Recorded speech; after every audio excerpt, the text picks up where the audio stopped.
Eh bien, salut tout le monde, c'est Monsieur Ghost et j'espère que vous allez bien. Moi, ça va super bien. Et aujourd'hui, on va se retrouver dans une nouvelle vidéo de quad. Donc, je vais vous présenter mon quad, le 250 Raptor avec le moteur d'YZ dedans, de 250 YZ. Je vais vous présenter ça beaucoup plus en détail parce que j'ai déjà fait une vidéo dessus il y a 8 mois, mais j'avais vraiment rien présenté, j'ai même pas parlé dans la vidéo. Là, je vais vraiment vous expliquer le swap, comment il s'est passé, et aussi le ressenti niveau puissance qui est complètement abusé d'ailleurs. Et puis voilà, avant que la vidéo commence aussi, n'hésitez pas à mettre un petit j'aime, mais surtout à vous abonner si ça vous fait kiffer les vidéos que je fais. Puis là, je prévois encore plein de nouvelles vidéos. Je vais filmer des caisses préparées, ça va être un truc de ouf. Bon, allez, c'est parti. Alors, on va parler de tout ça en détail maintenant. Donc si ça vous intéresse pas, vous n'êtes pas obligé de regarder, vous pouvez avancer. Alors du coup, ça c'est un 250 Raptor de 2011 avec un moteur de 250 YZ.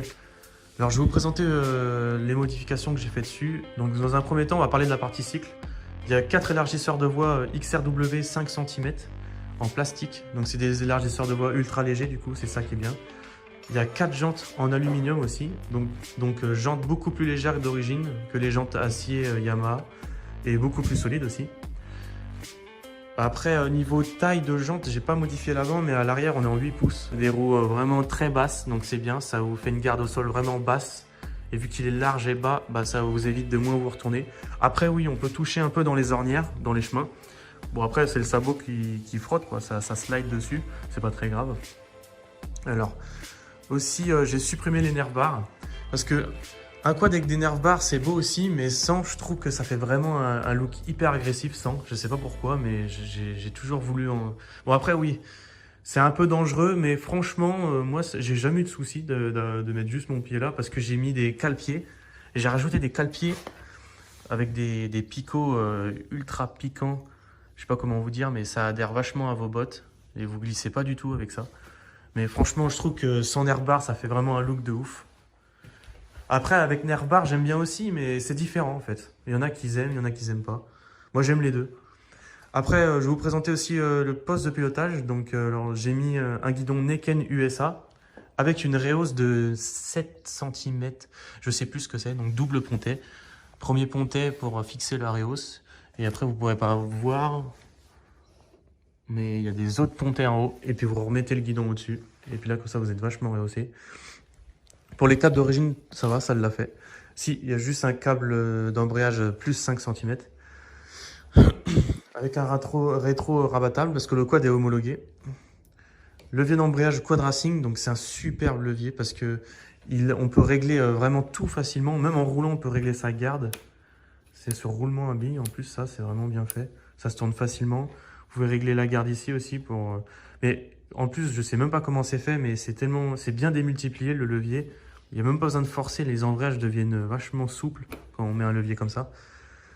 Après, j'ai réussi aussi j'ai réadapté Donc ça, c'est un accélérateur de 450 YZF. Non, YFZ, le quad. Et donc, j'ai remis la gâchette. Donc, je trouve que... je voulais mettre un accélérateur à poignée comme les motos, mais j'avais envie aussi de garder le délire de essayer de remettre tout d'origine comme si que de rien n'était. Puis moi, c'est sympa aussi, la gâchette.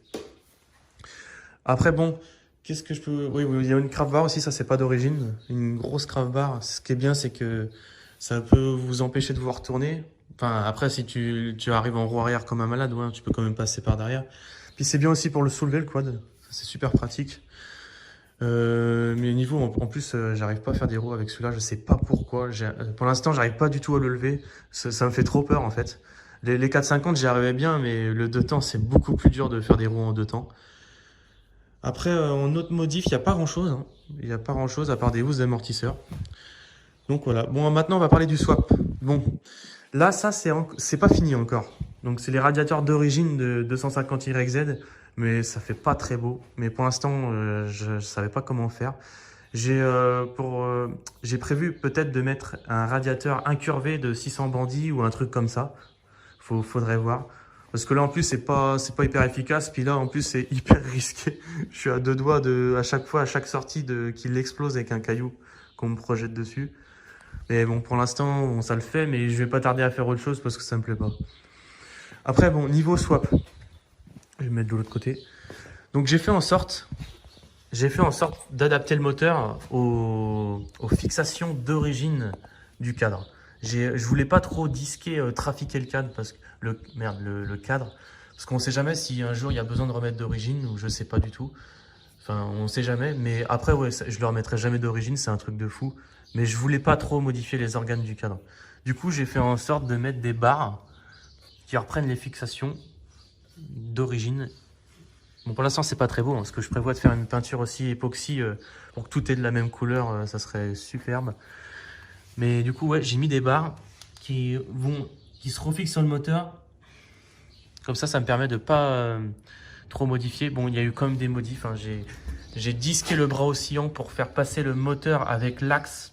Parce que d'origine, sur le 250 Raptor, le moteur est pris beaucoup plus en avant. Et puis, j'étais obligé de gagner un maximum de place parce que l'échappement, il rentrait pas. Et en plus, j'ai été obligé de le cintrer un peu parce que c'était impossible de le faire rentrer. Le cadre est vraiment n'est pas fait du tout pour un moteur comme ça, normalement. Mais sinon, si, il n'y a que les pattes là que j'ai supprimées. J'étais vraiment obligé. Si un jour je veux remettre d'origine, ça sera un peu chiant, mais c'est pas très grave. Au-dessus, il n'y avait pas de pattes d'origine. Donc j'ai créé des petites pattes comme ça. Je sais pas si vous verrez. Bon, pour l'instant, faites pas attention à la peinture, hein. J'ai vraiment pas fait de peinture époxy sur le cadre pour l'instant. C'est vraiment, c'est encore un peu en phase de test, mais c'est quasiment au point. Il y a juste un réglage carbu à faire. Et après, voilà. Donc franchement, le swap a été vraiment facile. Je m'attendais que ça soit super dur. Le plus dur, c'était l'échappement. L'échappement à faire rentrer, ça, je peux même pas enlever l'échappement sans enlever le moteur. Enfin, je suis obligé d'enlever les fixations et de soulever le moteur pour enlever l'échappement tellement que tout rentre au millimètre, quoi. C'est un truc de fou. J'étais même obligé de poker un peu, quoi. C'est dommage, mais bon. Après, bon, j'ai un vieux silencieux Deep Pipe. Et ça, j'aimerais bien le changer. En plus, il est tout terne. La cartouche, elle est vraiment pas belle. Puis, il fuite partout. Donc ça, je vais voir ce que je fais. Ou sinon, je le refais. Je lui mets une peinture haute température. Je vais voir ce que j'en fais de ce pot. Ou ça ferait beau aussi avec un FMF. Vu que c'est une pipe FMF. Aussi, le kick. Il m'a vachement emmerdé. Parce que c'était impossible de mettre le kick. D'ailleurs, j'ai vachement abîmé le cadre au début. Du coup, j'ai fait une patte de déport avec vraiment les moyens du bord. Pour l'instant, c'est vraiment pas très propre. Je vais voir si je refais un truc mieux. J'étais obligé de mettre des rondelles en plus. Pourtant, j'ai mis un bout de fer plat vachement solide, hein, mais il se tordait tout le temps quand même. Donc j'ai renforcé avec des rondelles, je les ai soudées. J'étais obligé de faire plein de modifications. J'ai pas trouvé d'autres solutions pour l'instant. Mais j'essaierai de faire une belle pâte propre qui fait presque d'origine plus tard. Parce que là, c'est vrai que ça fait vraiment bidouiller. Pour l'instant, ça fait l'affaire. Après, voilà quoi, j'ai pas grand chose à vous faire voir. J'ai réussi à... Ah oui. J'ai réussi à raccorder à la boîte à air d'origine. Avec un manchon comme ça. Donc ça, c'est carrément, ça c'est une durite d'échangeur de voiture. Donc ça, c'est super bien raccordé à la boîte à air d'origine. Malheureusement, par contre, la boîte à air d'origine est vachement ajourée. Il faudrait que j'arrive à retrouver au moins le couvercle. Ça serait parfait. Parce que là, c'est beaucoup trop ajouré. Mais sinon, ça fait l'affaire. C'est nickel. Là, ça va envoyer du pâté, hein. Niveau... Franchement, pour être honnête, c'est pire qu'un 450. J'ai eu les 450, j'ai eu le carbu, l'injection aussi. Et là, c'est n'importe quoi. Ah, par contre, ça tire très court. On n'a pas de pointe, hein. C'est 85-90. Hein. Même si la couronne est petite, c'est les petits trous qui font ça. Il n'y a pas du tout de pointe. Mais l'accélération est complètement abusée. À chaque fois, je suis choqué. Ça accélère plus vite que le 250 YZ normal, quoi, la moto, quoi. Donc là, c'est abusé, quoi. Bon, allez, c'est parti, les gars.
calé.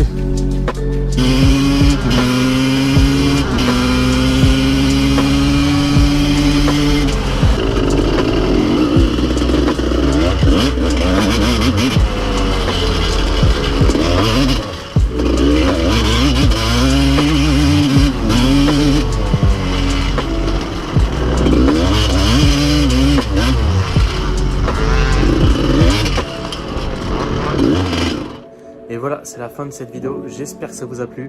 Et n'oubliez pas de vous abonner à ma chaîne YouTube pour rester connecté pour les nouvelles vidéos qui vont bientôt sortir. Et là, je prévois de filmer une caisse de plus de 300 chevaux. Ça va être une Mini Cooper, c'est un THP en plus, c'est vraiment pas commun en stage 3. Ça va être un truc de dingue. Donc restez connectés les gars, allez à la prochaine.